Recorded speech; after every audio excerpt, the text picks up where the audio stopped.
Hello folks, welcome to our channel LTT Let's Tech Talk. This is CA श्रुति गुप्ता. तो आज हमारा discussion का topic है income tax on online games. अभी जैसे GST council 50th GST council की meeting हुई थी तो उसमें ऑनलाइन गेम्स पर 28% जीएसटी चार्ज किया था, जो कि पहले नहीं था, अब 28% किया. तो अब हम यही डिस्कस करते हैं, जीएसटी तो चार्ज हो गया, क्या ऑनलाइन एक्टिविटीज ऑनलाइन गेम्स पर भी कोई इनकम टैक्स के प्रोविजन अप्लाई होते हैं. तो अगर होते हैं तो क्या क्या प्रोविजंस हैं और क्या रेट है टैक्सेशन का. तो पहला आता है ऑनलाइन गेम्स पर इनकम टैक्स का कौन सा सेक्शन अप्लाई होता है. Tax on winning from online games पर सेक्शन अप्लाई होता है 115 BBJ, जो कि कहता है किसी असेसी को अगर कोई इनकम होती है फ्रॉम ऑनलाइन गेमिंग एक्टिविटी तो ड्यूरिंग द ईयर जितनी भी उसकी नेट इनकम होगी ऑनलाइन गेमिंग से, that will be taxable and will be chargeable at the rate of 30%. इसके ऊपर नॉर्मल स्लैब रेट नहीं लगेगा, इसके ऊपर स्पेशल रेट लगेगा. जो भी हमारी नेट इनकम होगी वो होगा chargeable at the rate of 30%.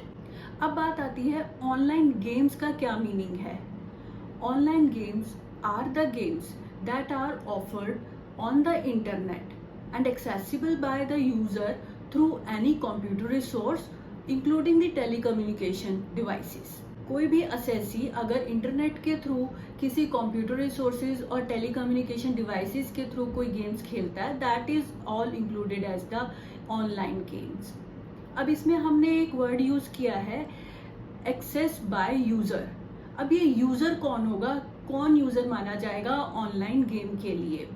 अब यूजर होता है, user means any person who avails or access any computer resources of online gaming intermediary. Online gaming intermediaries are those who provide one or more online games. जो भी online games provide कराता है on internet, those are all online gaming intermediaries.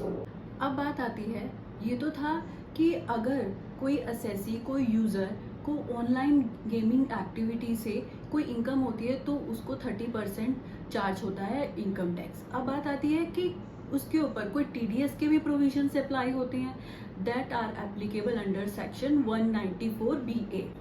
Section 194BA कहता है वो person जो responsible है एक यूज़र को नेट इनकम देने के लिए, ये उसकी रिस्पॉन्सिबिलिटी बनती है कि वो टैक्स डिडक्ट करके balance amount at the end of the year उस यूज़र को दे.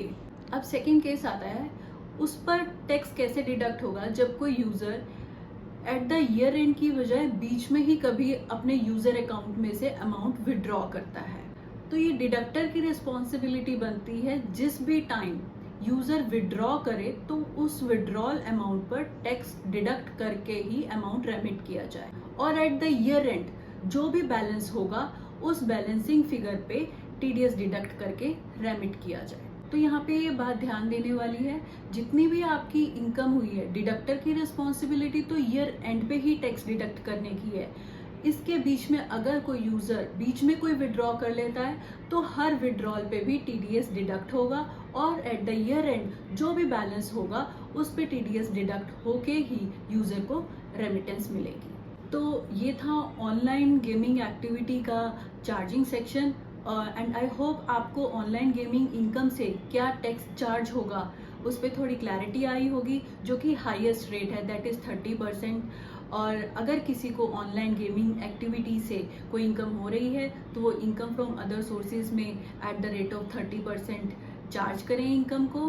Taxation on income from gaming activities पे आपको क्लैरिटी आई होगी. फिर भी आपको कोई क्वेरी है, then do let me know through comment box or you can email me. Thank you for today. Stay safe, stay healthy. Do subscribe to my channel. Bye bye.